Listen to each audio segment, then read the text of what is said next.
November 12, 1944. Deep in the Hurtgen forest along the German-Belgian border, Private First Class Eddie Brennan lay motionless inside a rotting oak log that smelled of decay and crawling insects.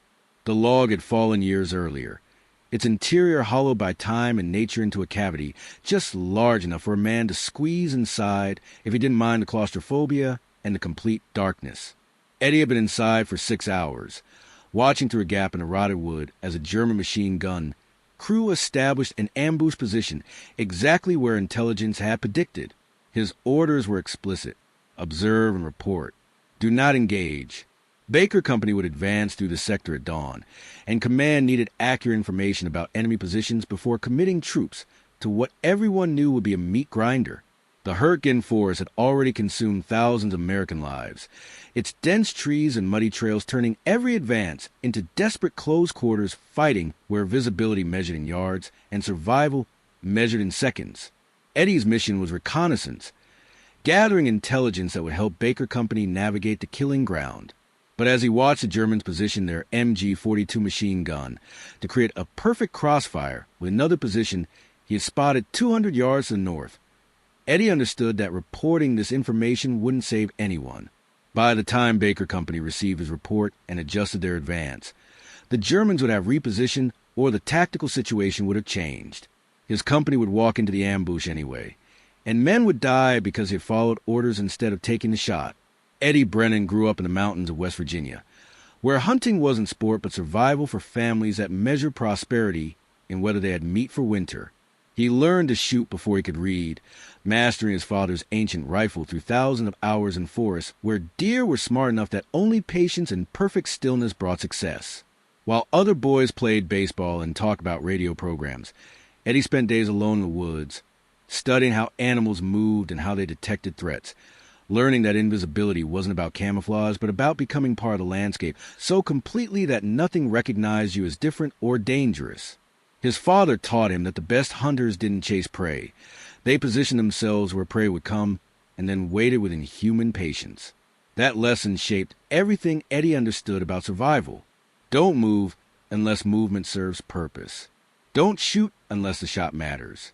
Think 3 steps ahead of your target and be there before they know they're going there. When Eddie was drafted in 1943, the Army recognized his marksmanship immediately and routed him to sniper training. But training revealed a fundamental conflict between Eddie's instincts and military doctrine. Army sniper doctrine emphasized long-range precision shooting from elevated or protected positions, using trained spotters and working in pairs that supported each other. Eddie understood why doctrine existed. Organization and coordination prevented chaos. But he also knew that doctrine was designed for open terrain and conventional warfare. The Hurtgen forest was neither. Visibility beyond 50 yards was rare. Elevated positions were vulnerable to artillery that could turn tall trees into wooden shrapnel. Working in pairs meant twice the noise and twice the chance of detection. Eddie believed that effective sniping in dense forests required exactly the opposite approach. Get close enough that range didn't matter. Hide so completely that the enemy never suspected your presence. Work alone because one man could disappear where 2 would be noticed. His instructors rejected these ideas completely. Snipers maintained distance for safety and accuracy. Snipers work in teams for mutual support and verification of kills. Snipers follow doctrine because individual improvisation creates chaos. Eddie didn't argue. He simply filed away the conviction that doctrine would get people killed in the Hurtgen, and that when the time came, he would do what actually worked rather than what manuals prescribed. Baker Company entered the Hurtgen forest in late October and immediately began taking casualties from an enemy that was everywhere and nowhere.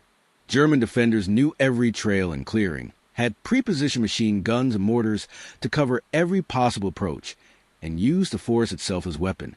They would fire from concealed positions, kill or wound several Americans, then withdraw before counterfire could be effective. Pursuit was suicide, chasing into forests that could hide entire companies. Standard tactics weren't working. Reconnaissance patrols were ambushed. Artillery bombardments accomplished nothing against defenders in deep bunkers and log-reinforced positions. Frontal assaults resulted in horrific casualties for minimal territorial gain. The entire division was stuck, unable to advance and unable to withdraw, grinding away lives in exchange for yards of muddy forest. Eddie watched men he had trained would die in ways that seemed preventable. A machine gun position that could have been eliminated before it opened fire. A mortar team that operated from the same location for 3 days without anyone flanking it. Ambushes that succeeded because American units moved predictably along obvious trails. He began volunteering for reconnaissance missions, officially to gather intelligence, but actually position himself where he could eliminate threats before they killed his friends. His first unauthorized engagement happened almost by accident. He was observing a German supply route when he spotted an officer coordinating defensive positions, clearly someone senior enough that his absence would disrupt enemy operations. Eddie's orders were to count traffic and report supply patterns. But the officer was exposed for perhaps 10 seconds, and Eddie had a clear shot at less than 80 yards, and he understood that eliminating command and control was more valuable than counting trucks. He took the shot. The officer dropped, and Eddie remained motionless for 2 hours while Germans searched for the sniper who had seemingly vanished. When he returned to American lines and reported what he had done, his platoon commander was furious. You were ordered to observe, not engage. You've compromised your position and probably alerted the enemy to our reconnaissance patterns. Eddie absorbed the reprimand in silence, but he also noticed that German activity in that sector became disorganized for the next 3 days, exactly the disruption he had predicted. The hollow log technique came to Eddie during a rest period when he was studying the forest and thinking about concealment. Standard sniper hides use natural terrain features, depressions in ground, thick brush, camouflage netting, anything that broke up human outline while providing firing positions. But these hides shared a common weakness in dense forest. They were still recognizable as potential hiding spots to experienced soldiers who knew what to look for. A careful observer could identify likely sniper positions and either avoid them or suppress them with automatic fire. Eddie needed concealment that was so complete and so unexpected that no one would think to look for him there. He found his answer in a massive oak that had fallen during a storm, its trunk hollowed by decades of rot into a cavity that ran nearly 20 feet. The exterior looked like any other dead log, unremarkable debris in a forest full of fallen trees. But inside was enough space for a man to crawl in from one end and position himself to see out through gaps in the rotted wood. The log was uncomfortable, dark, and filled with insects and decay. It also provided invisibility that no amount of camouflage could match. No one would suspect that a log contained a sniper, because logs weren't tactical positions. They were just part of the landscape. Eddie tested the concept during a reconnaissance mission, crawling into the hollow log before dawn and remaining inside for 12 hours, observing German activity, while evaluating whether the hide was actually practical. The experience was miserable. The interior of the log was cramped, forcing him into positions that made his muscles ache. Insects crawled over him constantly. The smell of rot was overwhelming. He couldn't move without risking noise from shifting wood. He couldn't eat or drink without creating motion that might be visible through the gaps. But he could see without being seen, and that advantage outweighed every discomfort. He watched German patrols pass within yards of his position without anyone glancing at the fallen log. He observed machine gun crews setting up positions and then abandoning them when they thought the area was clear. He mapped an entire network of defensive positions that would have taken days to discover through conventional reconnaissance. When he crawled out of the log after nightfall, stiff and exhausted but with intelligence that would save lives, he knew he had discovered something that changed the tactical equation. He began using hollow logs as primary reconnaissance positions, finding trees that had fallen in tactically useful locations, and using them as hides that provided day-long observation without any risk of detection. His intelligence reports became unusually detailed and accurate, noting not just positions but patterns of behavior, rotation schedules, supply routes, all the information that came from patient observation over extended periods. His immediate superiors valued the intelligence even as they wondered how Eddie was obtaining it. Other reconnaissance patrols would spend hours creeping through the forest, gathering fragmentary glimpses of enemy activity, while risking ambush at every moment. Eddie would disappear into the forest before dawn and return after dark with information that painted complete tactical pictures. When questioned about his methods, He was deliberately vague. Good observation positions and patience, sir. He didn't mention the hollow logs because he knew that what he was doing violated multiple principles of sniper doctrine and would probably be prohibited if command understood the details. The mission that changed everything began on the evening of November 11th when battalion intelligence reported that German forces were preparing a major ambush along the route Baker Company would use for their scheduled advance. Reconnaissance was essential, but previous patrols had suffered heavy casualties trying to penetrate the suspected ambush zone. Eddie volunteered immediately, recognizing the mission profile as perfect for his hollow log technique. He had already scouted the area and knew there was a massive fallen oak position to overlook exactly the sector where Germans were most likely to establish their killing zone. The company commander approved the mission with explicit orders. Infiltrate before dawn. Observe enemy positions throughout the day. Report after dark. Do not engage under any circumstances. This is intelligence gathering only. Eddie acknowledged the orders while privately calculating how far he would bend them if the tactical situation required intervention. He moved into position 3 hours before dawn, navigating through pitch-black forest using terrain memory and occasional compass checks. The hollow log was where he remembered it, lying across a slight depression that provided elevation to see over undergrowth while remaining invisible to anyone not standing directly beside it. Eddie crawled inside, wiggled forward until he could see through the largest gap in the rotted wood, and settled into position for what he knew would be a long and uncomfortable day. He arranged his rifle, a Springfield M1903 with a scope that was barely adequate but better than nothing, so that he could bring it to his shoulder without unnecessary movement. He positioned spare ammunition within easy reach. Then he forced himself into the mental state that hunting had taught him, the patience that could stretch hours into timeless waiting where discomfort faded and only observation mattered. Dawn came slowly, gray light filtering through the forest canopy and revealing the landscape in gradual detail. Eddie watched the sector with methodical attention, scanning left to right, noting every feature and every potential position. For the first 2 hours, nothing moved except birds and the occasional rustle of small animals. Then at 0730, he spotted movement. German soldiers, moving carefully through the trees, carrying equipment that included the distinctive profile of an MG-42 machine gun.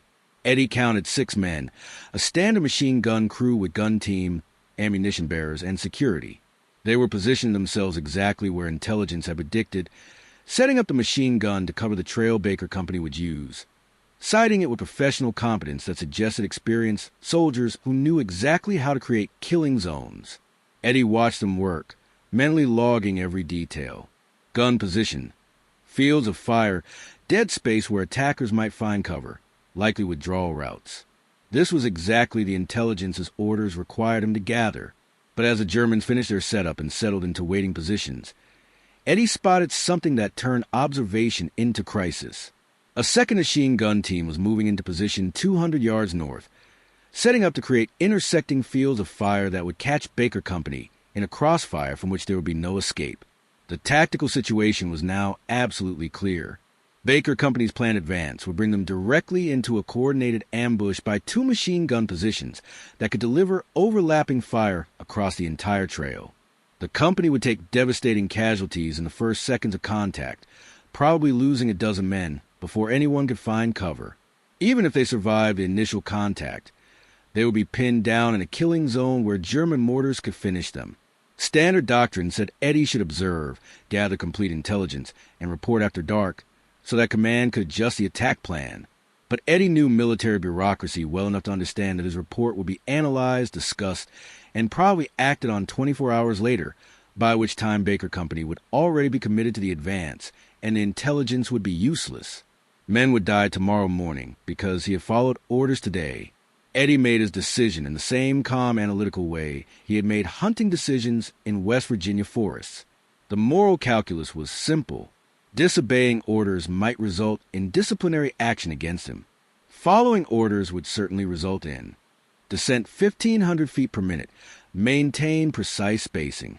This was a critical transition, the descent that would take them from conventional altitude into zone where atmospheric effects became dominant. The bombers dropped rapidly, engines throttled back, pilots fighting turbulence that increased as they descended into the layer where jungle thermals were strongest. Daniel felt his stomach lurch as the aircraft hit a particularly strong updraft, then sank through a downdraft on the other side. The ride was rough enough that several crew members were probably getting airsick, but rough air was exactly what they needed. Each burst of turbulence created a bloom of clutter on Japanese radar screens, making the bomber contacts fade and reappear, becoming progressively harder to track with certainty. At 2,000 feet, the jungle canopy dominated the visual field. Individual trees were clearly visible, some rising higher than others, terrain elevation varying by hundreds of feet. The margin between safe flight and collision with terrain had narrowed to the point where pilot error was no longer recoverable. Daniel's mouth was dry, his hands shaking slightly as he consulted his charts. The next descent would take them to the edge of what any sane person would consider safe. Level here. Check formation spacing. The bomber spread slightly, each aircraft maintaining separation to prevent collision if turbulence caused sudden movements. Pilots were flying manually now. Autopilots disconnected, hands and feet constantly adjusting controls to maintain altitude and heading in air that was actively trying to throw them around. Descend to 500 feet above canopy. Rate of descent 1,000 feet per minute. Reduce speed to 170 knots. Daniel heard the pilot take a sharp breath, the only sign of emotion the man allowed himself. 500 feet above jungle canopy, an AB-25 bomber was insane by any conventional measure. It was lower than many training flights over flat terrain. It was low enough that birds would be above them. It was low enough that the trees seemed close enough to touch. But it was also low enough that ground clutter would completely mask their radar returns, and low enough that the ground effect would provide extra lift that would make the aircraft slightly more stable and responsive. Daniel had calculated that 500 feet was the optimal altitude for radar invisibility while maintaining safety margins, assuming professional pilots who could maintain precise altitude control. The bombers descended into a world transformed. At 500 feet, the jungle was no longer background but immediate presence. They could see detail in the canopy, individual branches and leaves, birds scattering as the formation thundered overhead. The sound of engines echoed off the trees, creating acoustic effects none of them had experienced before. Turbulence remained significant but changed character, becoming sharper and more localized as air currents bounced off terrain features. The visual effect was overwhelming, speed seeming far greater at low altitude, the rush of passing terrain creating psychological pressure to climb to safer height. But the pilots held formation, trusting Daniel's navigation and trusting their own skills to maintain control in conditions that violated every instinct developed during training. For 20 minutes, the 6 bombers flew their treetop glide path, threading through valleys, around ridgelines, maintaining altitude that kept them in the radar shadow, while following heading that would bring them to the target from an unexpected direction. Daniel monitored position constantly, calling course corrections to keep the formation on the narrow corridor he had plotted. Adjust heading 5 degrees right. Descend to 400 feet for the next 2 miles. Terrain rises ahead. Every instruction had to be precise because at this altitude, imprecision meant death. The pilots responded with professional calm that masked the terror every one of them was certainly feeling. They had committed to this course of action, and they would see it through, whatever happened. Japanese radar operators never regained contact. At 5,000 feet, the 6 bomber contacts had been clear and trackable. At 2,000 feet, the contacts became intermittent, appearing and disappearing in ground clutter. Below 1,000 feet, the contacts vanished entirely, swallowed by radar returns from terrain and atmospheric interference. The fighter controllers scrambled to understand what had happened. 6 heavy bombers couldn't simply disappear. Equipment malfunction seemed likely, but multiple radar stations reported the same phenomenon. The contacts were gone. The fighters vectoring to intercept found empty sky at the altitude where bombers should have been. They began searching at lower altitudes, but by then the formation was 40 miles away, hidden in radar shadow, approaching the target from a direction that had no defensive coverage because no one imagined bombers could approach at treetop level. The first indication Japanese observers had of the attack came when bombs began exploding on target. Supply warehouses erupted in flames. Fuel dumps ignited. Ammunition stores detonated in chain reactions that sent debris hundreds of feet into the air. The 6 bombers had achieved complete surprise, delivering their payload with the kind of accuracy that came from unopposed attack runs.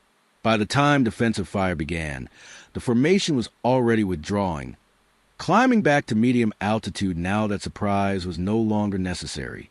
Zero fighters scrambled desperately, but they were positioned wrong, expecting attack from different direction at different altitude. By the time they sorted out the confusion and began pursuit, the bombers had a 15-mile head start and were heading for home at maximum speed. Daniel sat in the navigator's station, feeling a strange mixture of vindication and exhaustion.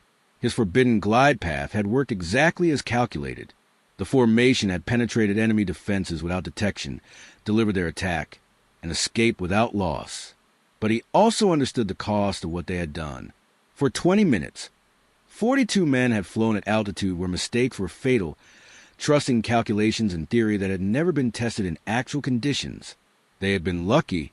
Professional skill had carried them through, but luck had played its role. The formation landed back at base 3 hours later, 6 bombers touching down in sequence, crews climbing out with a shaky relief that came from surviving missions that should have been fatal. The ground crews noticed immediately that something unusual had happened. The bomber exterior showed debris impact, small branches and leaves embedded in surfaces, evidence of flight far lower than standard operations. Major Thornton gathered the crews and gave them explicit instructions. Standard debriefing. We approached at medium altitude, encountered no fighter opposition, delivered attack and returned. No mention of the low-altitude approach. No discussion of descent profiles. Understood? The crews understood. They had violated direct orders, and while the violation had been successful, military bureaucracy didn't reward insubordination even when it saved lives. But word spread anyway, the way information always spread in military units despite official efforts at containment. Other navigators heard about the mission that had penetrated defenses without detection. Pilots talked about the treetop approach that had made 6 bombers invisible to radar. Within days, crews throughout the theater were quietly asking Daniel for copies of his approach charts and descent procedures. The informal dissemination of information happened outside official channels, navigator to navigator, pilot to pilot, shared in hushed conversations in mess halls and during maintenance delays. Daniel found himself giving impromptu lectures on atmospheric physics and radar masking, explaining the theory behind the glide path to audiences that grew larger each time. Command eventually noticed. A week after the Rabaul mission, Daniel was summoned to headquarters for what he assumed would be disciplinary action. Instead, he found himself in a conference room with intelligence officers, radar specialists, and senior aviation commanders who wanted detailed briefings on the low-altitude approach technique. The prohibition against discussing or attempting the maneuver had quietly disappeared, replaced by intense institutional interest in a capability that might shift tactical balance. Daniel presented his research, explained his calculations, answered technical questions for 3 hours. The officers listened with expressions that ranged from skeptical to fascinated. At the end of the briefing, the senior commander asked the only question that really mattered. Can this be taught to average pilots, or does it require exceptional skill? Daniel considered his answer carefully.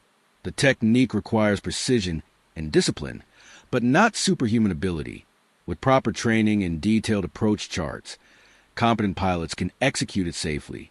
What it requires most is trust in the mathematics and willingness to operate at altitudes that feel dangerous but are actually manageable. Over the following months, Daniel's treetop glide path evolved from forbidden technique to standard tactical option. Navigation schools added low-altitude terrain following to their curriculum. Bomber squadrons practiced descent profiles over friendly terrain, developing skills and confidence needed to execute the maneuver in combat. Intelligence officers created detailed approach charts for target areas throughout the Pacific, identifying corridors where jungle terrain and atmospheric conditions supported radar mass approaches. The technique didn't work everywhere. Flat terrain and open ocean provided no radar shadow, but in the jungle-covered islands and coastal regions where much of the Pacific War was fought, it provided significant advantage. Japanese defensive doctrine, assumed bombers would approach at medium altitude, positioning fighters and anti-aircraft assets accordingly. When bombers suddenly began appearing at treetop level from unexpected directions, defensive coordination collapsed. The impact on mission success rates and casualty statistics was measurable and significant before the introduction of low-altitude massed approaches. Bomber formations in the South Pacific Theater suffered an average loss rate of 8% per mission against heavily defended targets. After the technique became widespread, loss rates dropped to less than 3% for missions that utilized the approach properly. The reduction represented hundreds of lives saved, dozens of aircraft preserved, strategic objectives accomplished at far lower cost. Japanese commanders recognized that something had changed in American bomber tactics, but struggled to develop effective countermeasures. They couldn't position fighters at every possible altitude and approach vector. They couldn't upgrade radar systems to see through ground clutter. The tactical advantage created by Daniel's innovation persisted throughout the remainder of the Pacific campaign. But institutional memory proved selective about acknowledging the origin of the innovation. Official histories of Pacific air operations mention the development of low-altitude approach techniques without crediting individual contributors. Training manuals taught the procedures as if they had emerged from formal tactical development programs rather than from a navigator who questioned doctrine and calculated an alternative. Daniel received no medal, no commendation, no official recognition for changing how bomber operations were conducted. Major Thornton, who had made the decision to attempt the forbidden glide path, received a Distinguished Flying Cross for leadership during the Rabaul mission, but the citation made no mention of the unconventional approach that had made the mission successful. The 42 crew members who had trusted Daniel's calculations and flown at suicidal altitude were credited with a successful strike, but not with proving a revolutionary concept. Daniel completed his combat tour in March 1944, flew 73 missions as navigator, and returned to the United States with an Air Medal and standard campaign ribbons. He left the military after the war and returned to San Francisco, where he worked as a civil aviation consultant helping develop navigation procedures for the emerging commercial airline industry. Many of the techniques he developed for low-altitude terrain following found applications in civilian aviation, particularly in approaches to airports surrounded by challenging terrain. He married, raised 3 children, lived quietly in a city that had changed dramatically during the years he was away. He never talked much about his wartime service, uncomfortable with attention, and aware that his contributions existed outside official narratives. The 6 bombers that followed Daniel's forbidden glide path on November 6, 1943, all survived the war. 3 remained in service through 1945, flying missions that used a low-altitude approach technique as standard procedure. The other 3 were retired from combat operations and converted to training aircraft, used to teach new pilots the descent profiles and terrain following skills that Daniel had pioneered. None of the aircraft bore any marking or recognition of their role, improving a concept that command had considered suicidal. They were simply bombers, identical to hundreds of others, distinguished only in the memories of crews who had flown them through that terrifying 20-minute dash at treetop level through jungle that seemed close enough to touch. The broader lesson of Daniel Chen's innovation extended far beyond tactical aviation into fundamental questions about how military organizations evaluate and adopt new ideas. Doctrine exists for essential reasons. It represents accumulated experience, lessons learned through costly trial and error, procedures that work reliably across a range of conditions. But doctrine can also calcify, becoming resistant to innovation and unable to adapt when circumstances change or when creative individuals identify opportunities that formal processes overlook. The challenge for any military organization is maintaining the balance between necessary standardization and essential flexibility, between preserving proven methods and remaining open to improvement. Daniel's story illustrates what can happen when an individual with deep technical understanding sees possibility where others see only unacceptable risk. The initial rejection of his proposal was not irrational or malicious. The squadron commander who prohibited the treetop glide path was responsible for crew, what Eddie had meant to men who fought beside him. He talked about Eddie's courage, but he emphasized more Eddie's intelligence and his willingness to question assumptions. Eddie never accepted that something was impossible just because doctrine said it couldn't be done. He looked at problems and figured out solutions. even when those solutions violated what we thought we knew about tactics. A lot of us are alive today because Eddie was willing to break rules when following rules would have gotten people killed. That's the kind of soldier that doesn't get written about in history books. But that's the kind of soldier who actually wins wars. The broader lessons of Eddie Brennan's story echo through military history and beyond. Organizations create doctrine and procedures for good reasons, but those procedures can become obstacles when circumstances change or when creative individuals identify better approaches. The challenge is knowing when to enforce compliance and when to tolerate deviation, when to maintain standards, and when to embrace innovation. Eddie's commanders initially made the correct institutional choice by prohibiting his technique. They couldn't simply allow individual soldiers to ignore orders based on personal judgment. But the institution also demonstrated wisdom by eventually recognizing that Eddie's violation of orders had produced valuable results, and by adapting doctrine to incorporate what he had discovered. The tension between individual initiative and institutional control defines not just military operations, but every human organization that must balance standardization against adaptation. Businesses struggle with employees who ignore procedures even when those violations improve outcomes. Scientific institutions struggle with researchers who pursue unconventional approaches that challenge established paradigms. Every field contains Eddie Brennans, people who see problems differently and who develop solutions that work better than approved methods. How organizations respond to these individuals determines whether they stagnate or evolve. Eddie's technique succeeded not because it was comfortable or easy, but because it solved a specific tactical problem better than approved alternatives.